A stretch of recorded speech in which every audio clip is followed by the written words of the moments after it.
Hello, welcome to Horton Model Railways. Here we have Heljan's new BR Class 47, Class 48. So what have we got? As you're about to find out, it is one of your worst nightmares in model form.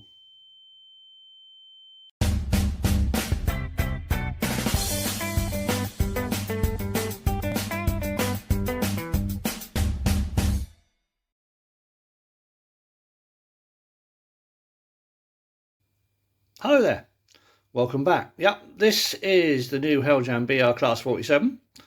This was purchased at NEC Birmingham, direct from Heljan off their trade stand. Very hyped up model and meant to have special features. So what's different?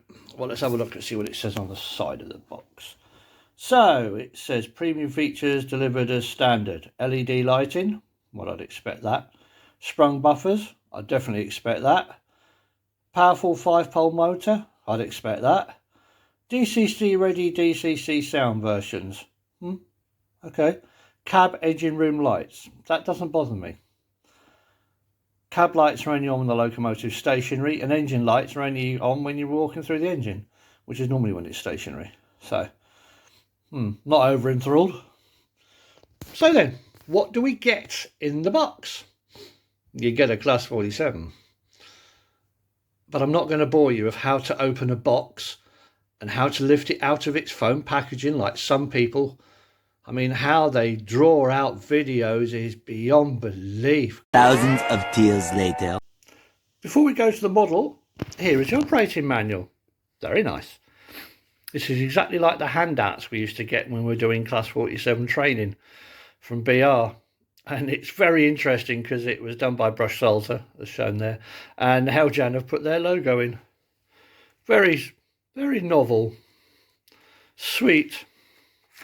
So there we open it up. We've got the prototype specs. We've got at a glance subclasses, how to fix the snowplows. Yeah, it'd be very nice if there were any. What else we got? Oh, we'll turn it over. What's this? Body removal. And then this looks like a whole list of parts, what it was, and what everything is. What goes on, what goes where. Okay.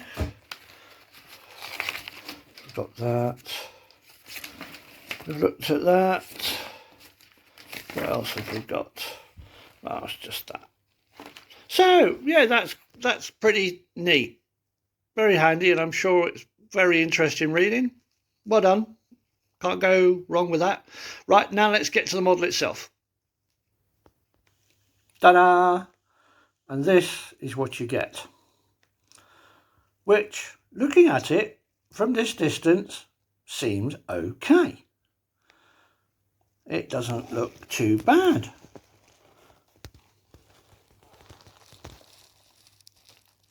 There we go. Yeah. All the pipework is added as standard by Heljan. Now that is annoying to me because you can't fix an end pocket coupler without breaking that all off, which is pointless. However, what else does this thing have? Well, it's got screw couplings on. Yeah, we know that. Yeah, the sprung buffers, the head code. Yeah, looks okay. But when we start to get closer, we start to see problems. Those windscreens, far too big. And there's something not right about the front end either. And what it is those tapered sides are too tapered. It's made the model front end looking like it's a Class 33-2. It's narrow bodied. They've overdone the taper. There's lots of mistakes. Look at the roof. 2 doors. Should be 4. So that's done wrong. What else is done wrong? Well, it's sitting too low on its bogies. And the wheels are the wrong profile. There's some details in that. I'll bring the loco up. There we've got engine room detail there. We've got all the detail on there, separate windscreen wipers. On this particular model, you see that glare? Well, that was oil dripping out from underneath. That's not good. What's unusual, there's no switches. So you can't turn on or turn off the lights, which is unusual. That all has to be done via DCC. And that's not a lot of good to me because I run DC. See, more oil. Those wheels, they're the right back to back. As per usual with Heljan, the centre wheel is a floater, but they're totally the wrong profile. You got some added detail underneath, yeah, it's okay. The cab details, very, very good. Very nice, but you see what I mean? Look how narrow that is. That is just wrong.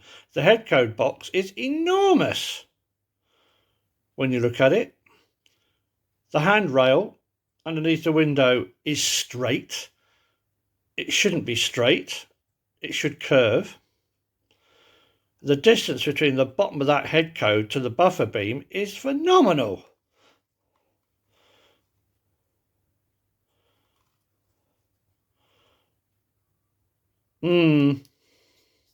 Well, I'm sorry, but that is not a good model in my book.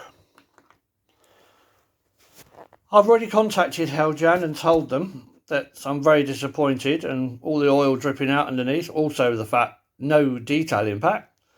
And I say detailing, I mean there's no couplings. It's meant to be couplings come with this and snowplows, and I couldn't find them. It's just an abomination. I know they had problems with their early Class 47, them saying it was too wide, but I'd rather have that than this. I suggested to Heljan that they do a product recall on all of these, throw away the bodies and get the design team back on the job to get it right, because this is just horribly wrong. And at £182, I don't expect a model to have this many errors.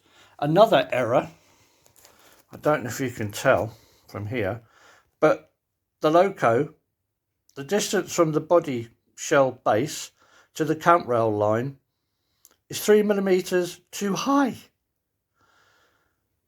It's one disaster after another. It's not sitting right on the bogies at all. It's too low by about 2mm. So you've got an increased body height and a decrease in the height between body and bogie.